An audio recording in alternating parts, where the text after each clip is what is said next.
break in the case of a fatal shooting in southern Saskatchewan, who police have now charged in the death of a woman who was riding in an SUV. Celebrating a century of men's curling, what the Brier coming to Saskatoon means for the city. And departing single life, why one couple decided to tie the knot at the Saskatoon airport. This is CTV News with Chantel Saunders. Good evening. We begin tonight with a major development in a deadly shooting in southern Saskatchewan. A woman died after a bullet struck her while she was a passenger in an SUV on a highway near Weyburn. Who pulled the trigger remained a mystery for the last several weeks. And as Jacob Carr reports, word that RCMP have now charged a man. Chris Fallman appeared in Saskatchewan Provincial Court on Monday morning, facing 4 charges, including manslaughter, careless use of a firearm, carrying a weapon for the purpose of committing an offense, and occupying a vehicle knowing there is a firearm inside. As the investigation is still in its early stages, the RCMP does not have many details to share at this time. The specifics of the investigation that was done will be a matter that has to be determined in court. Our investigators did work diligently to ensure that they were taking care of all of the investigative tasks that would lead us to the person responsible for this offense. The Saskatchewan Major Crimes Branch confirms that Fallman allegedly discharged a firearm that struck 2 vehicles on Highway 39 near Weyburn on September 12th. They're also explaining the reasoning behind some of the charges. The simplified explanation is, as you said, intent. Murder has an intent behind it, whereas manslaughter does not necessarily carry that intent. So the other charges that were laid in addition were done so in consultation with our Crown Counsel. The Saskatchewan Realtors Association confirms that Fallman was a business partner of the association and has since had his contract terminated due to these charges. The Weyburn Police Service also releasing a statement to CTV News, saying on behalf of the Weyburn Police Service, we are glad the investigation by the RCMP has led to an arrest and can only hope, pending the outcome of court proceedings, that the family can have some closure to such a senseless and tragic incident.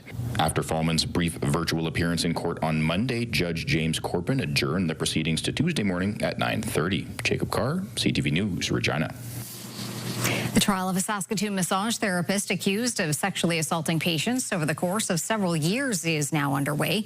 CTV's Stacey Hine has more on the judge and jury trial. 69-year-old Kenneth Braun leaves Saskatoon's Court of King's Bench on the first day of his trial. Braun is accused of sexually assaulting 6 patients between 2010 and 2021 while working as a massage therapist. He has pleaded not guilty. Braun was first charged in June 2022 after a woman reported being sexually assaulted during a massage. Police laid additional charges following the initial allegation. Braun's trial is scheduled to last 3 weeks. Over that time, the jury will hear from witnesses and review evidence presented by defense lawyers and Crown prosecutors. A publication ban is in place on all evidence to protect the integrity of Braun's future court proceedings. The ban restricts reporting of evidence, lawyers' arguments, and any possible victim impact statements. Journalists may report on the court process, the verdict, and any sentence if Braun is found guilty. Braun will stand a second trial for 4 counts of sexual assault next month. Stacey Hine, CTV News, Saskatoon. Now to a decision by a Saskatoon judge during a recent manslaughter trial. The victim's family was ordered to turn their shirts inside out, with the judge saying the messaging on their clothing could potentially influence the jury. CTV's Laura Woodward explains. On the 3rd day of a Saskatoon manslaughter trial, the judge ordered the victim's family to turn these sweaters inside out, hiding the words Megan Gallagher murdered but not forgotten from the jury. Roderick Sutherland was found guilty of manslaughter. With the verdict delivered, publication bans on proceedings that took place outside of the jury's presence, including the order for the family to remove their shirts, have now been lifted. Defense lawyer Blaine Bevan told the judge he was worried about the message on the sweaters and its potential influence influence on the jury. They're seeing something on a shirt that says this is murder. Like, that's not what he's on trial for. And even if it said this is manslaughter, it's unlawful confinement, that's what he's on trial for. There shouldn't be outside influence. They have to focus on what the evidence is in the case and make their determination on that. The judge sided with the defense and asked those wearing the sweaters to flip them inside out. I was quite offended by it. For 3 years, Gallagher's family has worn shirts with her picture while attending court proceedings for the 9 people charged in her death. Her father, Brian Gallagher, sees no issue with the word murdered. The earlier convictions had already told us that she was murdered. Personally, what I saw it was as a power play on Bevan's part. Court heard Gallagher was tied to a chair, tortured, and died after plastic film was wrapped around her face. Stepmother Deb Gallagher said being told to hide her daughter's name was painful. I think it was an insult to every woman who has been silenced. Yeah. It perpetuates the violence towards women. You know, like it was only Megan's. That's the only thing we have left of Megan is her pictures. When are the victims going to be seen in court? When are they going to be acknowledged as victims? Right, and respected. Sutherland's sentencing hearing is scheduled next month. At that time, the Gallaghers are expected to make victim impact statements. Laura Woodward, CTV News, Saskatoon. A big curling announcement for Saskatoon today. The Montana's Brier is coming to our city. And as Hallie Mandrick reports, 100 years of men's curling will be marked when Saskatoon plays host. A century of the Canadian men's Brier will be celebrated here in Saskatchewan. That the 100th anniversary of the Brier, the 2027 Montana's Brier will be held at the SaskTel Centre here in Saskatoon. SaskTel Centre is set to host the best in men's curling from February 26th to March 7th in 2027. This will mark the 7th time hosting for Saskatoon, making the city the 3rd most frequent host behind Calgary and Toronto. We break records when the Brier comes to Saskatoon. We know that curling runs deep in the lifeblood of the cities, and of course in rural Saskatchewan it is the beloved sport. According to Discover Saskatoon, the event is expected to bring a significant financial boost to the city. It will equal over $10 million of economic impact during the time frame that it's here. It's going to fill restaurants, taxis will be busy, our airplanes will be full. And so an event like this means that we are not only boosting the visitor economy, but the overall sense of pride of place in our city during that time. Saskatoon has hosted the Brier 6 times, first in 1946 and most recently in 2012 with Team Ontario taking home the win. Other years included 1965, 1989, 2000, and 2004. Teams from Saskatchewan have won the Brier a total of 7 times, most recently in 1980. Those at Monday's announcement shared hope that home ice advantage will go a long way for Team Saskatchewan.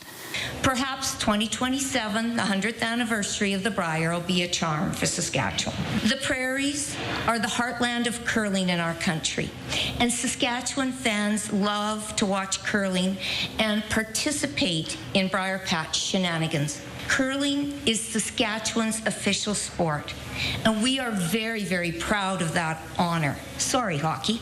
Tickets for the 2027 Montana's Brier are set to go on sale in March of 2026. Hallie Mandrick, CTV News, Saskatoon. With the calendar flipping to November, construction season is coming to an end in Saskatoon. And as Keenan Storicon reports, crews are squeezing every hour of work out of the season until the cold temperatures arrive.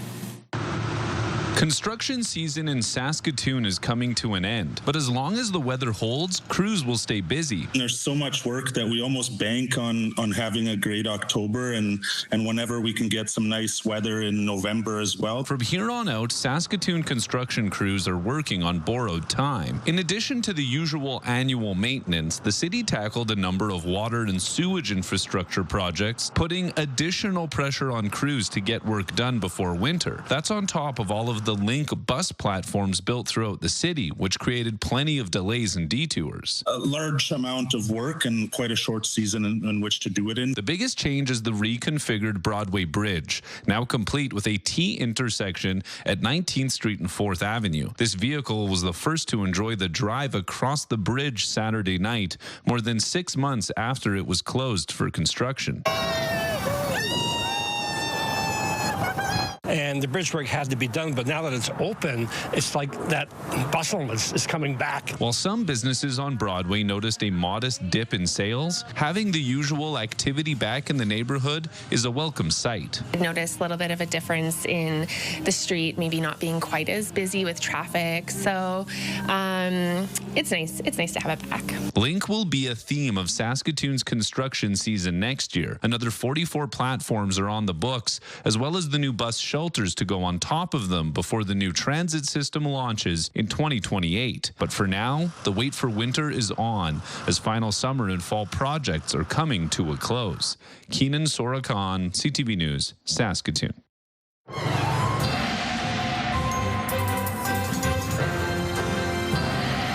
Well, Jeff, I guess we can thank you for all the construction work that's been completed with this warmer weather. Yeah, I'm the guy to thank. Yes, I'm glad that the construction season was prolonged because of the better weather, and it's great to see the Broadway Bridge open again. And we've got ourselves a couple of nice days in store. Temperatures are going to start to drop on Wednesday, and then a couple of Alberta clippers are likely going to slide through Saskatchewan on Wednesday and Thursday, and then we've got ours on Thursday and Friday. So we have an issue with regard to some precipitation, but will it stick around? Well, we'll talk about that later on.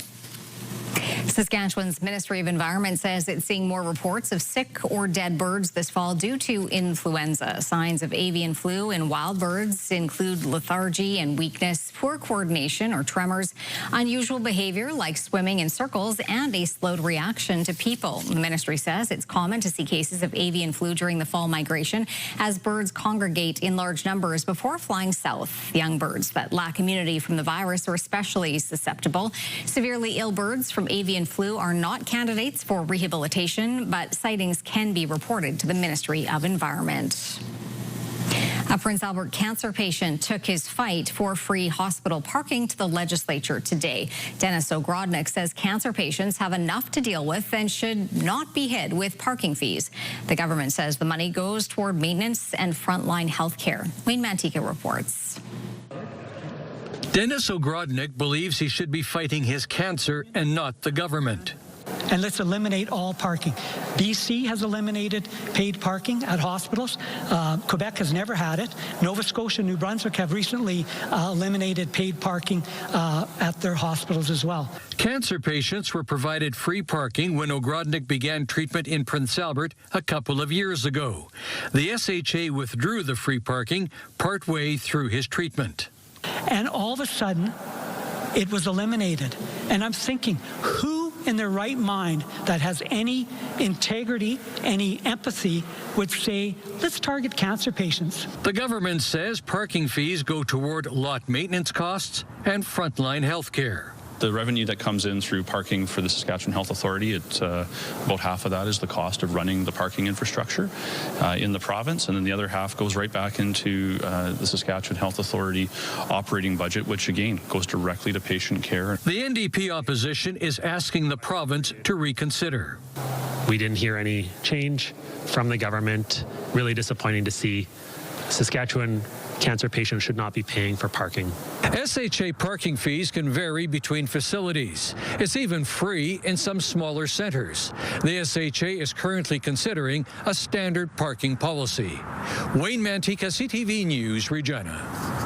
The provincial government is committing $250 million in funding for Saskatchewan post-secondary education. The money will be distributed to universities, Sask Polytech, and regional colleges over the next 4 years. A funding agreement with the institutions was signed at the Legislative Building ceremony. It follows the recent layoff of more than 100 staff at Sask Polytechnic due to a 40% drop in international student enrollment. Sask Polytech says it's too early to determine whether some of the cuts can be reversed. Although it doesn't totally bridge the gap with some of the federal and international changes that have taken place in the international student landscape, we are really appreciative of the funding that has been provided to us today. The NDP is calling on the government to order the reversal of Saskatchewan Polytechnic's staff reductions. Saskatoon City Hospital's emergency room was forced to close early yesterday due to staffing issues. The Saskatchewan Health Authority said because of unforeseen physician availability, the ER closed at 3 p.m. That's 6 hours earlier than usual. Patients in need of emergency care were advised to visit St. Paul's Hospital or RUH. Regina police say they received a call about Halloween candy that may have been tampered with. RPS says a caller reported finding a chocolate bar in their child's Halloween haul that had a piece of thin metal inside it, similar to a needle. The person said they noticed a small hole in the wrapper, and when they unwrapped the chocolate, they found the piece of metal stuck inside the candy. The family was trick-or-treating in a neighborhood on the east side of the city. RPS is reminding parents to always check their children's Halloween candy. A Saskatoon couple had to be creative and make alternative arrangements for their wedding when a hurricane devastated their destination location in Jamaica. As Carla Shinkrick tells us, they swapped a beach wedding for a ceremony that left them on cloud nine. To be my lawful wedded spouse. To be my lawful wedded spouse. Newlyweds Jalen and Curtis Leachman were supposed to be saying I do on a sunny beach in Jamaica. But after Hurricane Melissa devastated their wedding destination last week, the Saskatoon couple was forced to come up with a new plan fast. Oh, it's kind of like, okay, we got it. Let's get it. Let's continue on. And we made the best out of a poor situation, really. With their November 1st wedding date already embossed on wedding favors, they decided to go ahead with the nuptials on that day anyway. Oh, we absolutely had no backup plan. We've been to Negril probably 8 or 9 times. We always go at that time of the year. Jamaica hardly ever gets hit with a hurricane, and especially to the devastation that it did this time. You may now kiss your bride. And this was the new unlikely venue, the Saskatoon Airport. It was 6:30 Saturday morning, right before they boarded a new flight to Mexico, a trip they booked once Jamaica was not possible. They found a justice of the peace through a friend who wasn't sure what to expect when he arrived. Because I couldn't go past security where there might be a smaller room. And when I got there, they were all happy. They were in beachwear already. So we kind of pretended like it was the beach, I guess. The Leachmans tied the knot in front of 2 friends and some unlikely wedding guests, airport staff who cheered them on. And since they were eloping, none of their 4 children even knew they were getting married. Until now, when this story airs. Well, I guess, yeah, we'll see you Sunday, and that's the reason why we're having a big supper. So the surprises about this wedding will continue on. Carla Shinkrick, CTV News, Saskatoon. Nominations are now open for the Saskatoon Citizen of the Year presented by CTV. The Citizen of the Year award is given each year to an individual who exemplifies excellence in community service and is making a difference in our community. To find out how to nominate that special someone, guides are available here at CTV or on our website.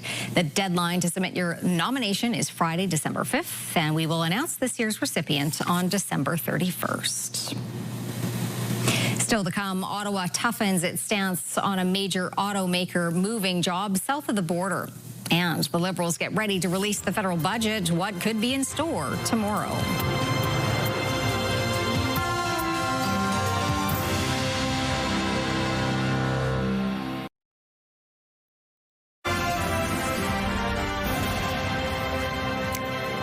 You're watching CTV News live from downtown Saskatoon. Thanks for staying with us. The Prime Minister has warned Canadians tough choices and sacrifices will be needed in tomorrow's budget because of American tariffs. Abigail Beeman on what to expect.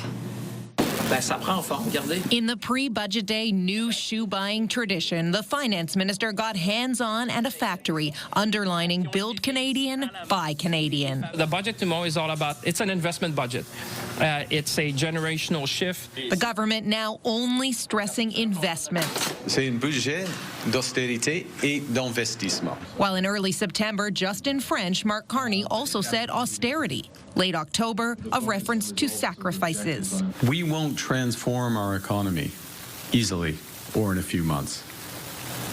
It will take some sacrifices. Pounced on by opposition. All our young Conservatives are fighting for homes, jobs, and hope, and they refuse to sacrifice their future. We will not support an austerity approach. There will be big spending in that budget, which goes against, I think, the logic of austerity. So there is a kind of tension here. Desjardins economists predict the deficit will hit $75 billion. I don't think you can characterize a $75 billion deficit as an austerity budget or austerity deficit. deficit. There are obviously unanswered questions about just what is getting cut. Public service jobs most discussed. And the government has also promised to maintain some big-ticket programs and spend more on defense. Austerity will mean different things to different people, and those who are most impacted will see the austerity. You can see public servants who are going to be impacted will view this as an austerity budget. The unions will view this as an austerity budget. The Liberals are just 3 seats shy of a majority, meaning they need some help from the opposition parties in order to pass this budget in the confidence vote ahead or risk heading to an election. Abigail Beeman, CTV News, Ottawa. The federal government is taking action following the decision by Stellantis to shift its production of the Jeep Compass to the U.S. As Michael Couture reports, it's initiating dispute settlement proceedings against the company.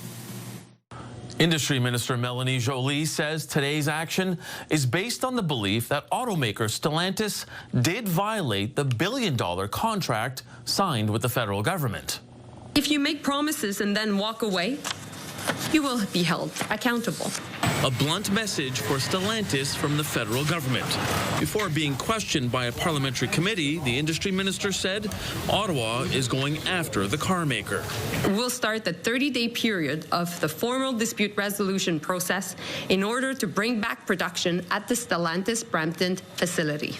In October, Stellantis announced it was moving production of its Jeep Compass from its Brampton, Ontario plant to Illinois. In response, the government capped how many vehicles Stellantis and GM can import tariff-free into Canada. Going to the dispute resolution process could be risky, according to this trade lawyer, because the automaker could play hardball.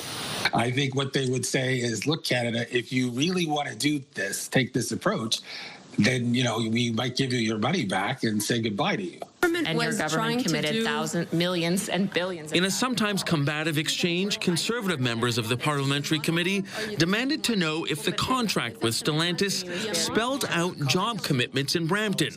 Documents related to the building of the battery plant in Windsor, obtained by CTV News, clearly state Nexstar Energy and Stellantis committed to creating and maintaining 2,500 jobs at that plant. The contract for the Brampton plant has not been released. She could have been very clear if her government made a 3,000 job commitment for Brampton or a broader Canadian footprint agreement. She was not clear on that. That tells me there isn't one. Minister Joly told the committee the car plants in Windsor and Brampton are linked, as are the contracts, adding MPs will be able to see that when the Brampton contract is presented at another committee. Michael Couture, CTV News, Ottawa. A school bus driver is dead and a handful of students were injured following a crash in London, Ontario. The bus was carrying more than 40 passengers when it went off the road yesterday. No other vehicles were involved. 4 students were taken to a local hospital with minor injuries. The others were taken to a community center where parents came to pick them up. The bus driver was pronounced dead at the scene. The cause of the crash is under investigation. Witnesses are describing the horror where a man went on a stabbing spree in the UK on Saturday, injuring 11 people. And then everyone started shouting, he's got a knife, there's blood. We started running to the back of the train. But then I saw him climb the fence, the wooden fence, and start running right towards us. And then we decided to hide in a taxi. And the police came and detained him right in front of my eyes. This van carried the suspect into court today. A 32-year-old man faces 11 counts of attempted murder. Police are investigating whether the suspect is linked to 3 other recent incidents, including the stabbing of a 14-year-old on Friday. The celebrations in LA continued today.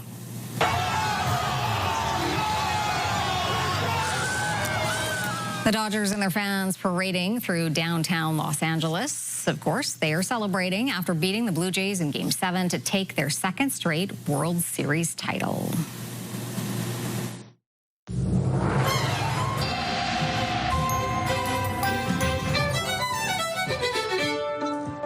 Hey Saskatoon, I'm Troy. And I'm Andrea. We're going to be at the basement this Wednesday the 5th at 7:30 p.m. Jeff, what's the weather going to be like? Short and sweet and to the point. Well, we can tell you that on Wednesday when you're bringing your Cape Breton music to Saskatoon, at 7:30 p.m. is the time of the show. 6 degrees in the afternoon. Temperatures by the time we get to showtime will be a lot closer to about 3 degrees. But you're going to be indoors at the basement. So once again, mainly cloudy skies. Thebasement.ca is where you can get tickets to check this out. All right, now we'll take a look at our numbers. Right now, it is 0 degrees in Saskatoon, 4 in Prince Albert, 2 in the Battlefords, and the winds have backed off substantially from earlier today. Quick look at Saskatoon's almanac. 10 degrees for a daytime high, way above seasonal. 4 is typical for this time of November. 22, though, that was the record set back in 1903, so over a century old. And 90 years ago today, we set the cold record temperature that still stands, minus 24 degrees. The sun came up at 8:05, and it went down at 5:34. Coming up, a Saskatoon Spotlight on Wellness. A look at what brought people in search of a good health as a whole.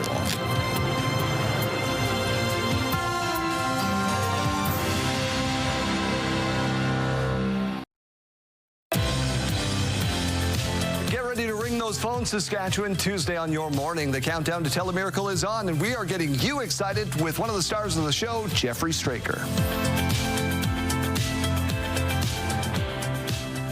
Okay, let's take a look at that. Oh, yeah, it's kind of a, well, it's Halloween's over, but it's a little bit of a spooky side because we got some, some interesting looking clouds there, but still a little bit of light on the horizon, some ambient light, as I like to call it. We've got ourselves a nice shot of the city, the glittering city of Saskatoon. Let's take a look at our satellite and radar shot here and see what's glittering here. Well, we're going to keep our eye on some of this moisture that's moving up from the Pacific Northwest. It may impact parts of BC and Alberta, not really so much for us. We will also let you know that they are expecting quite a soggy week in store for many parts of Atlantic Canada and parts of Ontario and Quebec too, particularly Atlantic Canada. It's going to be quite nasty. We were talking about strong winds and potential flooding areas, and so it's not very pleasant there as the system moves up from the States. 0 degrees in Saskatoon, 4 in Prince Albert, 2 in the Battlefords. On to our hot spot. That was Yellowgrass at 12 degrees. Val-Marie, the cold spot, at minus 10. Around the province we go. We have minus 1 right now in Lloydminster, 3 in Swift Current, 2 in Regina and Estevan, 5 in Yorkton. In central parts of our province, temperatures ranging from minus 1 degree in Rosetown and Watrous up to 6 in Hudson Bay. It's 2 in Meadow Lake, 3 in Kundersley, 4 in Wynyard. Up north, actually pretty pleasant temperatures for northern Saskatchewan this time of night in this time of the year. So temperatures of 2 degrees in Stony Rapids, but it warms up to 5 in Buffalo Narrows, La Ronge, and Sandy Bay Island Falls. And down south, temperatures are ranging 6 degrees here from minus 1 in Last Mountain up to 5 degrees in Coronach and Melville. Many locations are hanging around that 3-degree mark. Now on to that futurecast situation. As you can see, the pressure lines are fairly close together in northern areas, but they start to gap as we roll into tomorrow afternoon. So central and southern areas are not anticipating much in the way of strong winds. We can tell you that the precipitation looks like it's going to stay mostly in the U.S., but a little bit of it slipping up into parts of Saskatchewan tomorrow morning. La Ronge, cloudy skies tomorrow, a high of 5-0 with clouds in Stony Rapids, 0 as well in Key Lake with cloudy skies. Mainly sunny and 3 on the plus side for Buffalo Narrows, 6 in Meadow Lake and Spiritwood, 9 in Kindersley, Rosetown, 11 under mainly cloudy skies in west central Saskatchewan. A similar situation in many parts of southwestern Saskatchewan, 9 for Maple Creek, 10 in Leader, 11 in Outlook, but with that system slipping up from the US of A, 8 degrees and a rain-snow mix in Swift Current on Tuesday. Mainly cloudy or cloudy skies for southeastern Saskatchewan, 9 degrees for Yorkton and Regina, 11 for Moose Jaw, 7 in Estevan, 7 as well in Melfort, 11 in Watrous, and 8 degrees in Humboldt and Hudson Bay. For the Battlefords region, dropping down to -4 tonight, but warming up to 7, which is about 6 degrees above seasonal, 5 or 6 degrees above seasonal, 5 on Wednesday. Thursday and Friday, we've got ourselves some possible precipitation, but you see the temperatures dropping down to -4 on Friday, -3 for the weekend, but bouncing back onto the plus side of the thermometer on Monday. Prince Albert, -4 overnight, 7 degrees tomorrow with mainly sunny conditions, and then we've got mainly cloudy conditions, 3 degrees on Wednesday. Thursday, chance of some flurries and 0. Temperatures hovering around -5 for Friday, Saturday, and Sunday, but 2 on the plus side on Monday, and Saskatoon dropping down to -3 tonight with increasing clouds, winds backing off as well. That's already started. Tomorrow, moderate winds out of the northwest, a high of 10 degrees, so way above seasonal by about 6 degrees. And then we have 6 degrees on Wednesday. Thursday and Friday, a chance of precipitation on both days. -2 on Friday, -4 on Saturday, -2 on Sunday, and 6 degrees on the plus side 1 week from today.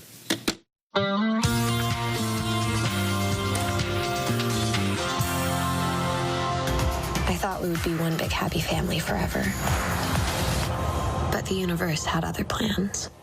Despite it being reportedly the slowest weekend of the year at the box office, Colleen Hoover's Regretting You managed to bring in $8.1 million to claim the #1 spot at the box office. It beat out Black Phone 2, which was just behind it at $8 million US across North America.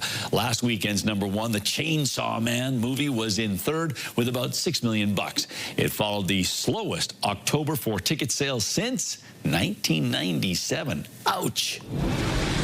Robert Englund, best known for his portrayal of Freddy Krueger in the Nightmare on Elm Street franchise and Whitey in Buster and Billy, has received a star on the Hollywood Walk of Fame. Fittingly, the honor came on Halloween. Englund's latest role is in season 4 of Stranger Things. He will also portray Jiminy Cricket in the upcoming film Pinocchio Unstrung.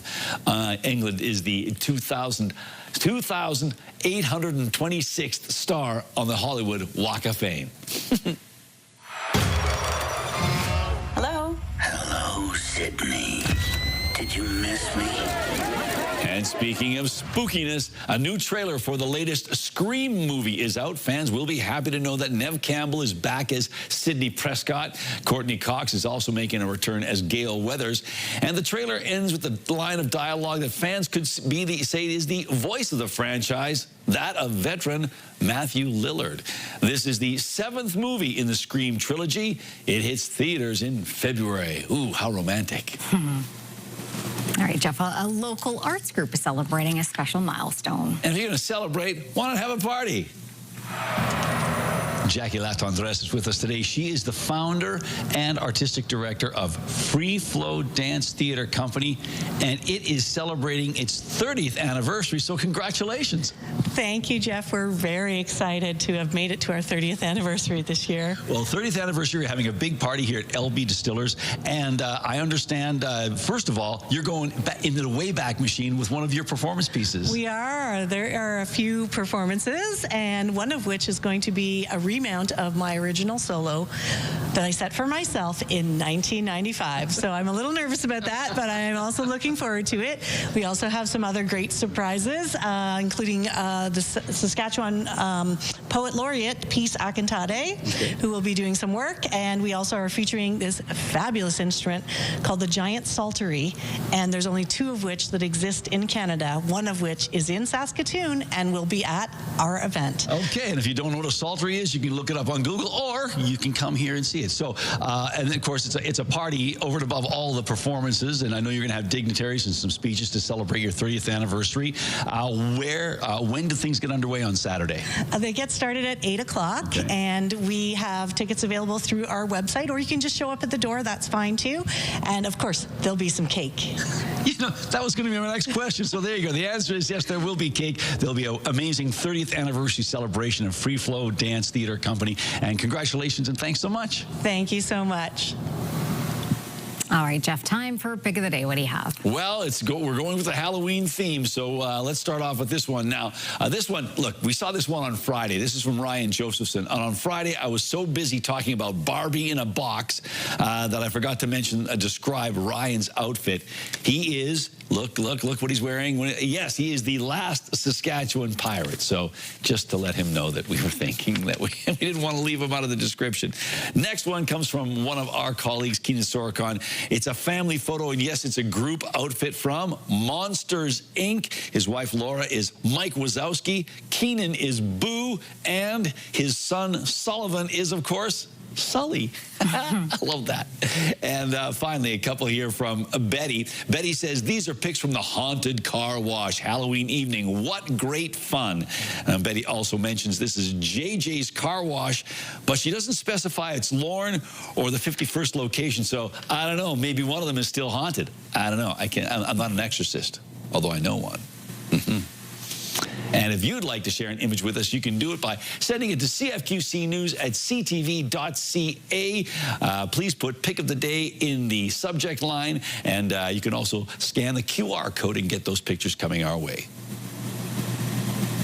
Well, still to come on CTV News, seeking out a remedy for good health. What brought people together to find ways to be well.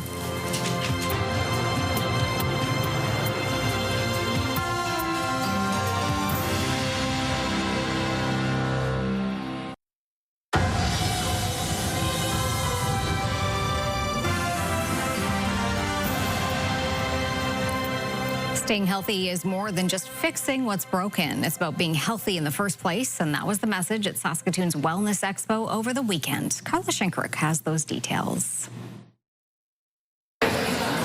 At Prairieland Park this past weekend, the buzz wasn't just about fitness or nutrition. It was about a full-circle approach to feeling good. The Saskatoon Wellness Expo was back for a 17th year, bringing together dozens of exhibitors and experts from across the country, from Newfoundland to Vancouver, all focused on what organizers call proactive health. Canada has a great medical system, but it's called reactive healthcare. You can't go see a doctor or go to the hospital or do something without having a problem, and then you hope that somebody can help you treat the symptoms or the repercussions from that problem.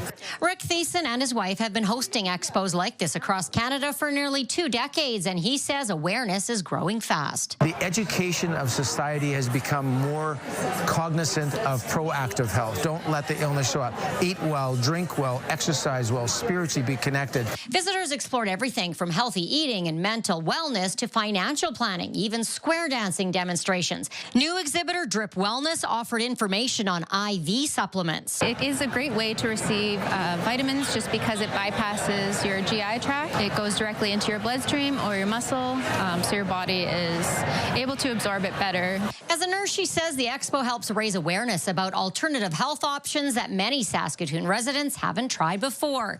Another booth, Serious Health Thai Massage, offered free sessions for visitors. And as soon as we put you on the floor and do something, they realize, oh my God, this is amazing.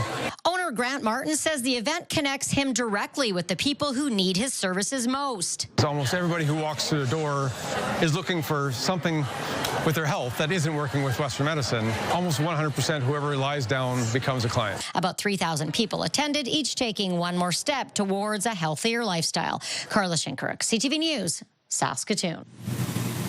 When we come back, the Huskies continue their road to the top, and later a fundraiser that's a smashing success.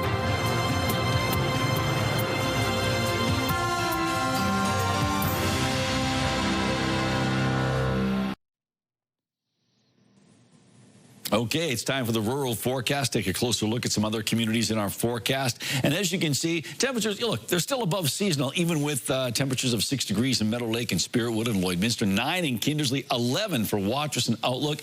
Taking a quick look at Hudson Bay, 8 degrees tomorrow, the same for Wynyard. So these are warm conditions for early November. Making our way down south. Well, a little bit of a different situation. We saw in the Futurecast that some of that moisture may migrate north of the border from the States, and it looks like it's going to impact places like, we know it's going to impact Swift Current, but Assiniboia, Coronach might see some shower activity. But the temperatures are still above seasonal, and double-digit temperatures, in fact, because there's no rain for Leader, Rosetown, and Lumsden, so some warm temperatures there. So let's take a closer look at Hague. That is our featured community this week. And as you can see on our rural forecast, we've got ourselves 8 degrees for Hague on Tuesday. Mainly cloudy skies, winds out of the northwest at 20. So not too bad. And Hague is where internet plans of up to 1 gig are available from SaskTel. The U of S Huskies football team has punched their ticket to the conference championship. Now looking to throw to the end zone. He's got a man open, and Weeb, and he's got it for the touchdown. Husky standout Daniel Wiebe had 6 catches for 131 yards and a touchdown, while Ethan Lang had 2 interceptions as the Huskies defeated the UBC Thunderbirds 26-7 on Saturday. Quarterback Jake Farrell threw for over 200 yards, while Riker Frank ran for 194 yards. That sets up a big rematch of last year's conference championship with their provincial rivals, the Regina Rams, this Saturday. The 88th Hardy Cup between the Rams and Huskies goes Saturday at 2 o'clock at Griffith Stadium. A massive U.S. $48 billion deal will see big brands like Tylenol and Band-Aid change hands. Morella Fernandez explains. Kenvue is a company being bought by Kimberly-Clark. Shares of Kenvue have been dragged down for weeks by Donald Trump's false claim that using Tylenol during pregnancy causes autism. But those shares gained today. Kimberly-Clark will pay a premium for Kenvue. Kimberly-Clark owns brands like Kleenex and Huggies and expects to save $2 billion a year once the deal settles. Here are the closing numbers for the day. The Canadian dollar is down to 71.15. West Texas Intermediate crude is up a few cents to 61.05. Western Canadian Select is also up 48 cents to 48.69. And the TSX hardly moved today. Those are your business headlines. I'm Morella Fernandez. Coming up, celebrating all things snow in Saskatoon. Then hoping to smash some records while raising money.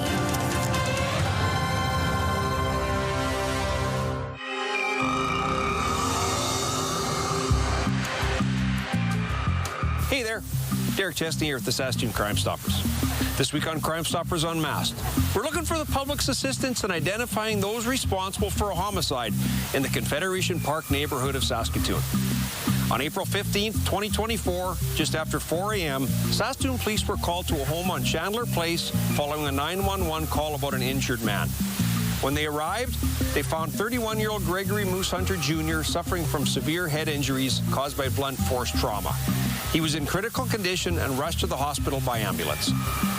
Through investigation, police learned that Gregory had been at a gathering inside a detached garage on Chandler Place.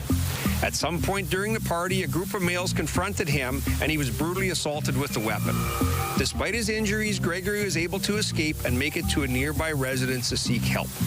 Gregory fought for his life for nearly 3 weeks, but on May 3rd, he died from the injuries he sustained that night. Do you have information about this violent homicide or who is responsible? If so, please give us a call at 1-800-222-8477 or leave a tip online at SaskatoonCrimeStoppers.com. We pay cash rewards of up to $2,000 for information about this crime. Tips are completely anonymous. We don't want your name, we just want your assistance. Saskatoon Crime Stoppers. Do your part to stop crime in our community.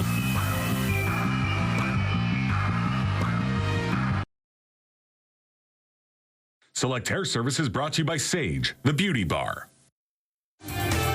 Stay with us for another great night of television starting tonight at 7 with St. Denis Medical. 2 episodes. There you go. Aces back to back. There you go. All right, well, we know that snow was not in last weekend's forecast, but winter enthusiasts gathered at Prairieland Park.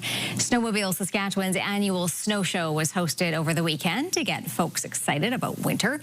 The show featured snowmobiles, snow gear, and other recreational equipment for the winter season. A number of presentations also held throughout the weekend to highlight ways to stay safe outside.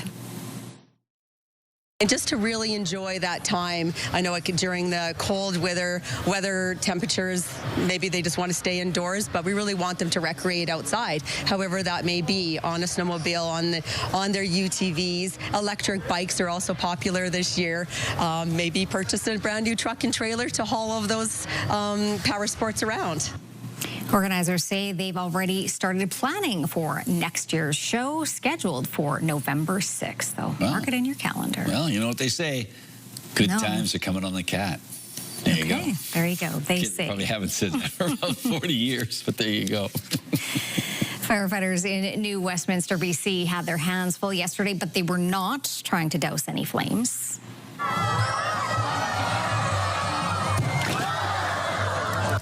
They held a unique Smashing Pumpkins fundraiser for a donation people could watch as the firefighters dropped their jack-o'-lanterns and pumpkins from the top of a 100-foot ladder.